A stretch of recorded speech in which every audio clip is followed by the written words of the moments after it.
नमस्कार, आप देख रहे हैं न्यूज वन इंडिया और आपके साथ मैं हूं अंशिका पाठक। बुलेटिन की शुरुआत करेंगे ऋषिकेश की खबर के साथ। ऋषिकेश से बड़ी खबर, पर्वतीय क्षेत्रों में बारिश से उफान पर गंगा है। जी हां, पर्वतीय क्षेत्रों में बारिश से उफान पर गंगा। प्रशासन ने गंगा के तटीय इलाकों में अलर्ट जारी कर दिया है। गंगा का जलस्तर बढ़ने से यूपी के कई जिलों में बाढ़ का खतरा है। चेतावनी रेखा से ऊपर पहुंचा गंगा का जलस्तर। पुलिस ने गंगा नदी से सटे इलाकों को खाली करा दिया है।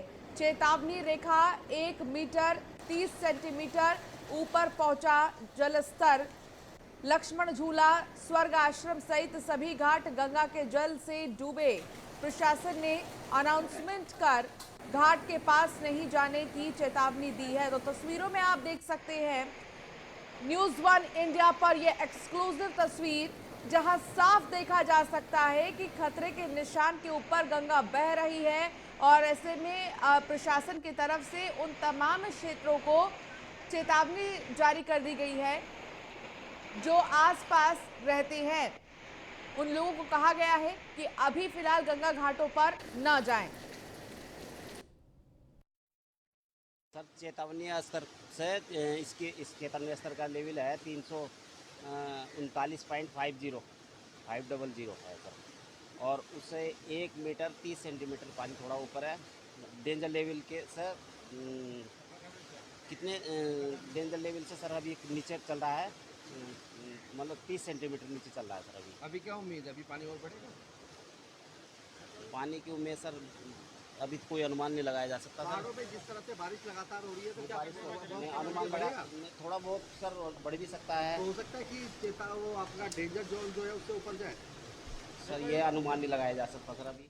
संजय शर्मा हमारे संवाददाता हमारे साथ जुड़ गए हैं ऋषिकेश से ज्यादा जानकारी के साथ। संजय, क्या जानकारी मिल रही है? खतरे के निशान से ऊपर गंगा बह रही है और आसपास के लोगों को कहा गया है कि यहां से खाली कर दे क्षेत्र, ताकि उन्हें कोई परेशानी ना हो आने वाले समय में।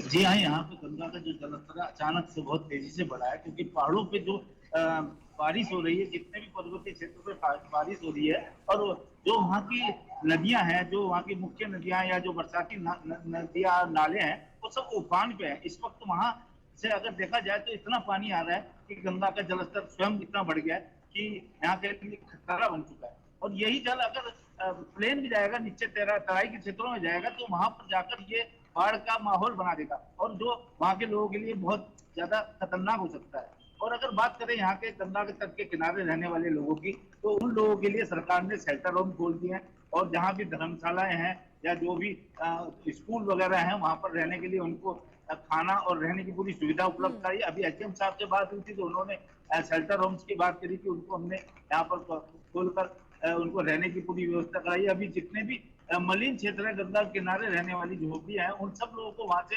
हटाने की प्रक्रिया शुरू कर दी गई है। लेकिन इन सब के बीच संजय, अभी आप इस वक्त जहां पर मौजूद है वहां की तस्वीर दिखाइए कि आखिर किस तरीके से बहाव नदियों की तेज है और खतरे के निशान के ऊपर अब नदियां हैं। जी हाँ, ये त्रिवेणी घाट है ऋषिकेश का। जो त्रिवेणी घाट अगर बताए तो ऋषिकेश का हार्ड है, और यहाँ पर गंगा का आरती भी की जाती है। और अब इसी जगह पर देखेंगे आरती स्थल पूरा डूब चुका है, और यहाँ जितने भी दर्शनीय स्थल थे लगभग सभी डूब चुके हैं। और गंगा का जो जल स्तर है वो बिल्कुल टॉप पर आ गया, जहाँ पर से लोग गंगा पर जाने के लिए उतरते थे और यहीं से आना जाना करते थे। जहाँ पार्किंग वगैरह होती थी, ये सब जलमग्न हो गए हैं। और देख सकते कितना भयावह सीन है गंगा का। और यहाँ पर गंगा ने जो है सब कुछ तहस नहस कर दिया। जितने घाट पर कपड़े बदलने के या डस्टबिन वगैरह थे, सब रात में बह गए हैं, और यहाँ अब सिर्फ पानी कई ही सारे पानी ऐसे है। पर्यटक हैं संजय जो ऋषिकेश अभी जाने के लिए सोच रहे हैं या किसी की प्लानिंग बन रही है, लेकिन उनके लिए क्या कहना चाहेंगे आप कि फिलहाल कोई ऐसी स्थिति ना बने, कोई ऐसी प्लानिंग ना बनाएं, क्योंकि अभी कोई खास अच्छी स्थिति है नहीं ऋषिकेश की। जी हाँ, यहाँ पर पर्यटक लोग आए हुए थे, उनको ज्यादातर लोगों को वापस भेज दिया गया, और त्रिवेणी घाट पर किसी भी तरह के लोगों को आने के लिए सख्त मना है। सिर्फ जो यहाँ मीडिया या अधिकारी लोग हैं वही घाट पे आ सकते हैं, और यहाँ पर जो पर्यटक या अन्य लोग हैं उनको बिल्कुल मनाही है घाट के किनारे ना पहुंचे। चलिए ठीक है, बहुत शुक्रिया इस तमाम जानकारी के लिए संजय। तो तस्वीरें हम दिखा रहे हैं और उन तस्वीरों में आप देख सकते हैं कि आखिर कैसे अब नदियां उफान पर थीं और बहुत ज़्यादा मतलब परेशानी लोगों को ना हो इसके लिए भी एक तरह से कहा जा रहा है कि जो क्षेत्र है वहां पर ना जाए, क्योंकि खतरे के निशान से ऊपर नदियां बह रही हैं। पहाड़ों में बारिश हो रही है, बहुत तेज़ बारिश हो रही है, बारिश से उफान पर गंगा है। पिछले साल भी कुछ ऐसी ही तस्वीर हमने देखा था, लेकिन सुरक्षा के लिहाज से यहाँ जितने भी लोग रहने वाले हैं उन्हें हटा दिया गया है और राहत शिविरों तक पहुंचा दिया गया है। और चलिए खबरों में आगे बढ़ेंगे, बात करेंगे लखनऊ की, जहां बड़ी खबर सामने आ रही है लखनऊ से। आदर्श कारागार में एक पद पर 3 जेलर तैनात। मुख्य जेलर का जवाब किसी अधिकारी के पास नहीं है। दबी जबान अधिकारी इसे नियम विरुद्ध बता रहे हैं। जिला जेल में जेलर के पद 5 हैं, तैनाती सिर्फ 1 की हुई है। आदर्श कारागार के 2 जेलरों को जिला जेल में तैनात किया। आदर्श कारागार में काम कम होने की वजह से तैनाती की गई है। वर्तमान में जिला जेल में तैनात जेलर अरुण मिश्रा प्रशासनिक कारणों से मिर्जापुर जेल में ड्यूटी दे रहे हैं। तो आदर्श कारागार में एक पद पर 3 जेलर तैनात हैं। बताइए, ये एक बड़ी चीज कि एक पद पर 3 जेलर तैनात है। आखिर क्यों इस तरीके से तैनात किया गया है 3 लोगों को, या खुद ही यहाँ अपने मनमानी लोग कर रहे हैं, ये बड़ा सवाल है। मुख्य जेलर का जवाब किसी अधिकारी के पास नहीं है। दबी जबान अधिकारी इसे नियम विरुद्ध बता रहे हैं। जिला जेल में जेलर के पद 5 है, तैनाती सिर्फ 1 की है। आदर्श कारागार के 2 जेलरों को जिला जेल में तैनात किया है। आदर्श कारागार में काम कम होने की वजह से तैनाती की गई है।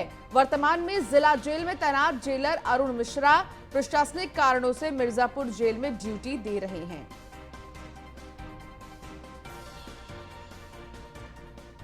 नीलेश चौहान हमारे संवाददाता हमारे साथ जुड़ गए हैं। नीलेश, क्या जानकारी मिल रही है? आखिर लोग इधर का उधर कर देते हैं, लेकिन कानो कान भनक तक नहीं लगती प्रशासन को।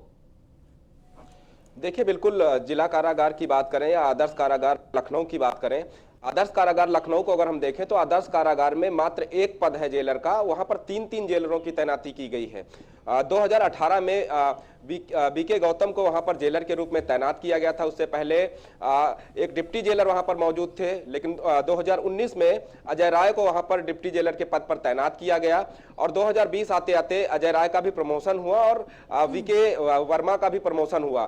तो कहीं ना कहीं ये कहा जा सकता है कि अब आदर्श कारागार में 3-3 जेलर हैं, जो कि जेल मैनुअल के पूरी तरीके से खिलाफ है।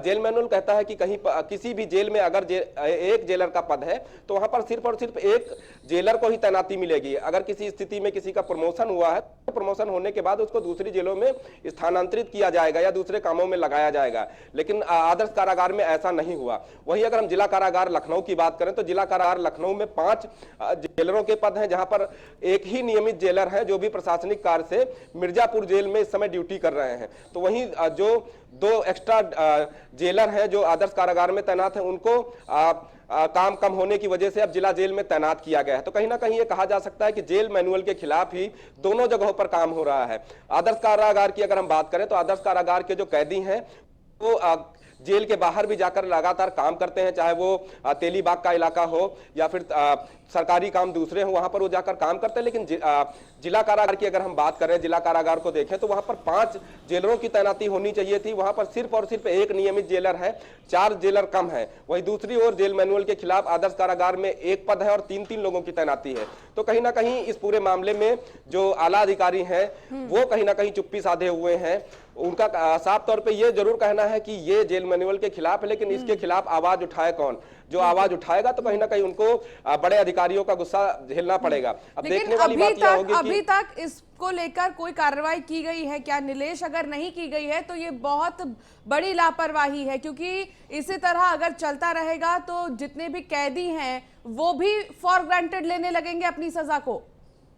देखिए, बिल्कुल अगर पूरे मामले को हम देखें तो कहीं ना कहीं जो जेल के बड़े अधिकारी हैं या फिर जो डीजी जेल है उनका साफ तौर पे यही कहना है कि पिछले कोरोना संक्रमण को देखते हुए स्थानांतरण की जो प्रक्रिया है वो बंद थी, इस कारण इनका तबादला नहीं हो पाया है। लेकिन सवाल ये उठता है कि जहां पर 5 लोगों की जरूरत है वहां मात्र एक लोग ही व्यवस्था है। चलिए ठीक है नीलेश, बहुत शुक्रिया इस तमाम जानकारी के लिए। करेंगे बड़ी खबर की ओर। बुलंदशहर से जो सामने आ रही है, युवक का पुलिस की वर्दी में फोटो वायरल हो रहा है। वायरल फोटो में युवक के हाथ में हथियार मौजूद है। फोटो में युवक ने पहन रखी है दारोगा की वर्दी। युवक की फोटो सोशल मीडिया पर जमकर वायरल हो रही है। पुलिस को किसी मामले में कोई जानकारी नहीं मिली है। वायरल फोटो खुर्जा नगर का बताया जा रहा है। तो एक फोटो वायरल हो रही है एक युवक की, जिसमें उसने वर्दी पहन रखी है दारोगा की, हाथ में हथियार है। लेकिन पुलिस का कहना है कि उन्हें कोई जानकारी नहीं है कि ये कौन है, कहां का रहने वाला है, आखिर कैसे इसके पास वर्दी आई और हथियार आखिर कैसे इसके पास पहुंचा है। फिलहाल अभी इसको लेकर जांच पड़ताल करने की कोशिश की जा रही है। तो बुलंदशहर की ये तस्वीर है, बुलंदशहर के खुर्जा की, युवक का पुलिस की वर्दी में फोटो वायरल।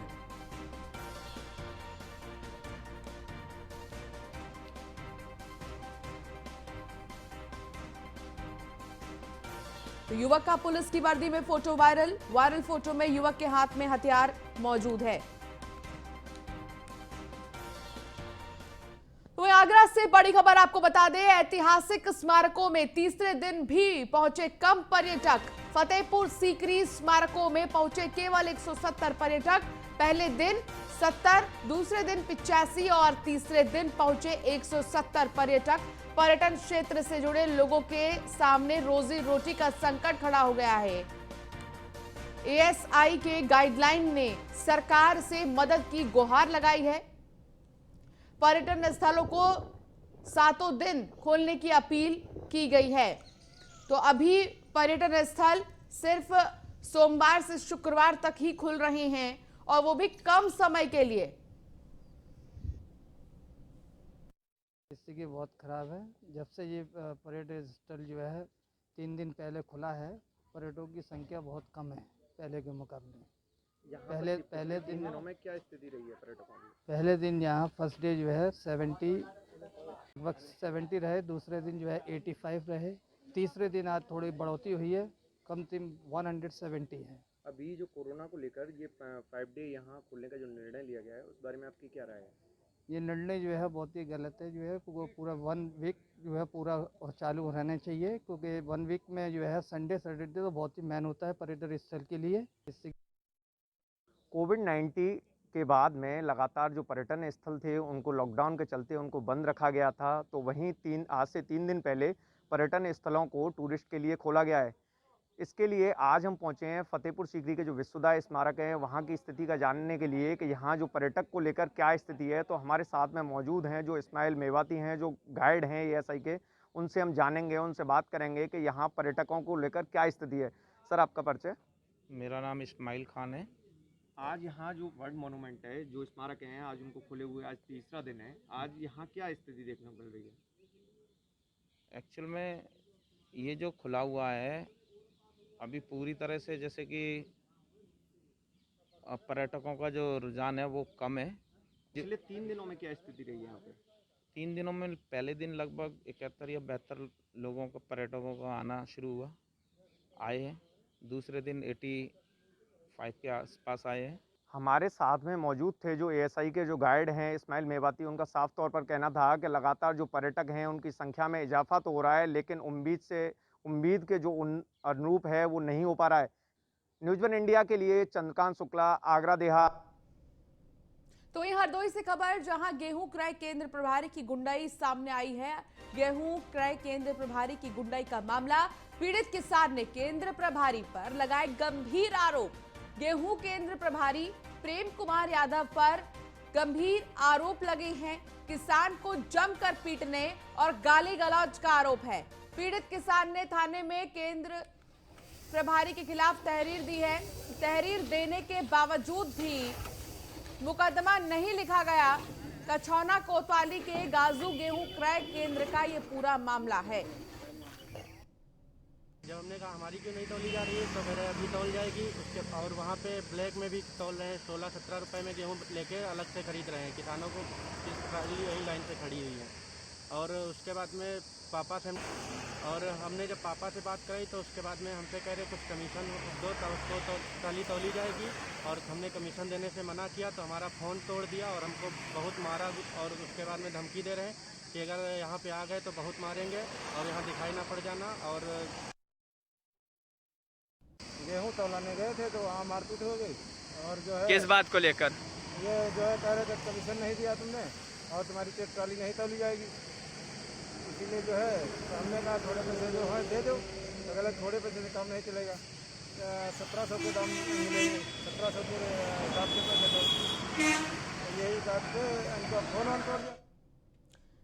तो पीएम के संसदीय क्षेत्र वाराणसी के युवा इंजीनियर ने कमाल की डिवाइस तैयार की है। ये डिवाइस कार ड्राइव के समय आपको सुरक्षित रखेगी। इसके साथ ही कार चोरी होने पर लोकेशन के साथ पुलिस को सूचना भी मिल जाएगी। इंजीनियर कमलेश ने पीएम के आत्मनिर्भर भारत अभियान से प्रेरित होकर 2 महीने में इस डिवाइस को तैयार किया है। कमलेश ने इसे कार सेफ्टी डिवाइस का नाम दिया है। तो वाराणसी के रहने वाले कमलेश ने शहर के निजी इंजीनियरिंग कॉलेज से बीटेक की पढ़ाई पूरी करने के बाद नौकरी के बजाय खुद की कार गैरेज खोली है।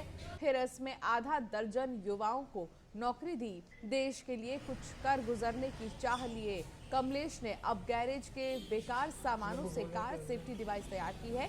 इस कार सेफ्टी डिवाइस में ब्लूटूथ और जीपीएस भी लगा है। कार चोरी की घटना पर यह डिवाइस जीपीएस की मदद से कार का लोकेशन ब्लूटूथ से जुड़े नंबर पर शेयर कर देता है। इसके साथ ही पुलिस को भी फोन करता है।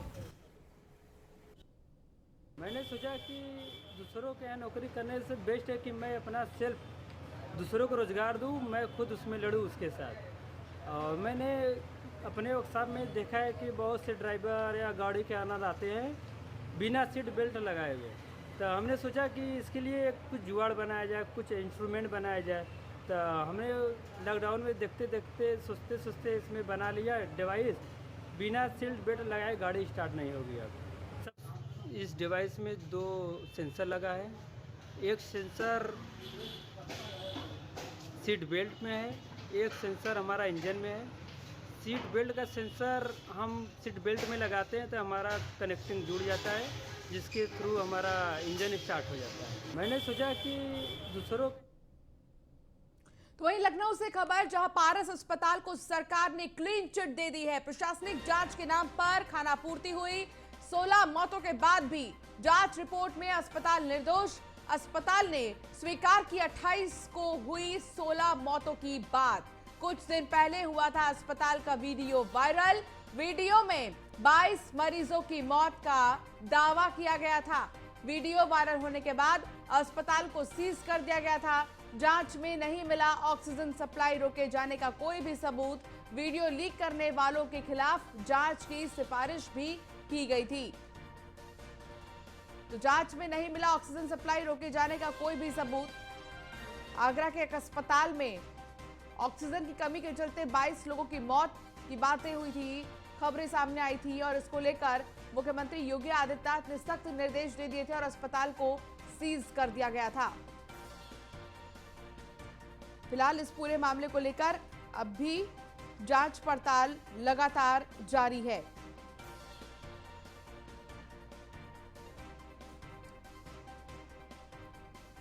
आगरा से हमारे संवाददाता कृष्णा त्यागी हमारे साथ जुड़ गए हैं। कृष्णा, क्या जानकारी मिल रही है इस पूरे मामले को लेकर? एक बार फिर से दर्शकों को बताएं, पूरा मामला था क्या? बता दूं, पारस हॉस्पिटल के मामले में पारस हॉस्पिटल को पूरी प्रशासन की मदद से क्लीन चिट दे दी गई है। आपको बता दूं कि ये पारस हॉस्पिटल का मॉक ड्रिल का 22 मौतों का वीडियो वायरल हुआ था। उसके बाद लगातार प्रशासन की मेहरबानी के चलते पारस हॉस्पिटल का बचाव किया गया। आपको बता दूं कि जिस दिन वीडियो वायरल हुआ उसी दिन प्रशासन ने 5 मिनट के अंतराल में बिना जांच के आदेश पर वीडियो का खंडन कर दिया, जिससे यह साबित हो गया कि प्रशासन पूरी तरह से पारस हॉस्पिटल का बचाव करने में जुटा हुआ है। उसके बाद मामला तूल पकड़ने के बाद जिस तरह से जांच दे दी गई लखनऊ से एसीएस स्वास्थ्य अमित प्रसाद भी आए वहां पर, बिना मीडिया को, बिना किसी को जानकारी के स्वास्थ्य विभाग ने क्लीन चिट दे दी गई।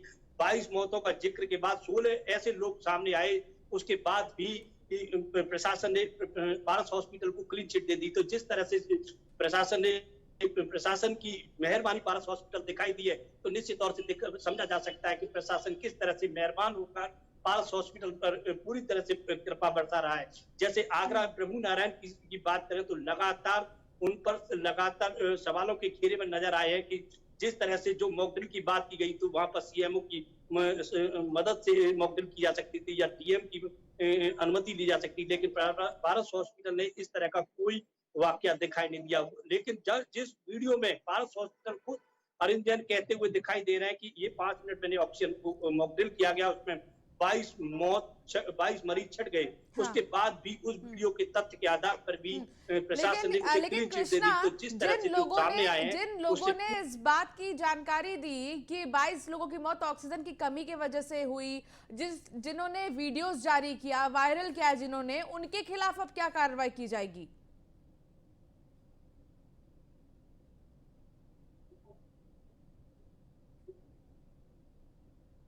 कृष्णा, क्या आप तक हमारी आवाज पहुंच रही है?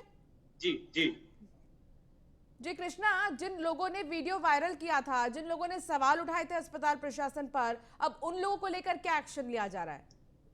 लगातार जिन लोगों ने, जो समाज सेवी हों या विपक्ष के लोग हों, उन्होंने लगातार जिस तरह से सवालिया निशान उठाए थे। अभी कांग्रेस जिला अध्यक्ष राघवेंद्र मीनू से भी बात की थी, तो उन्होंने इस तरह की बिल्कुल इस बात को स्वीकारा है कि जिस तरह से प्रशासन मेहरबान प्रशासन की जो मेहरबानी दिखाई दी है, तो निश्चित तौर से ये जांच पूरी तरह से गलत बनाई गई। इसमें पूरी जांच मजिस्ट्रेट के आधार पर जांच होनी चाहिए, पूरी तथ्य सामने करने चाहिए। जिस तरह से जो मॉक ड्रिल की गई, उसमें न तो कोई वीडियो दिखाई गई, न उसमें उस दिन वीडियो के तथ्य के आधार पर कोई जांच की गई, तो बिना जो लोगों की मौत का जिक्र हुआ है, 16 लोगों का। कृष्णा, बहुत शुक्रिया इस तमाम जानकारी के लिए, बहुत शुक्रिया। तो फिलहाल इस बुलेटिन में इतना ही। आप बने रहिए न्यूज़ 1 इंडिया के साथ। नमस्कार।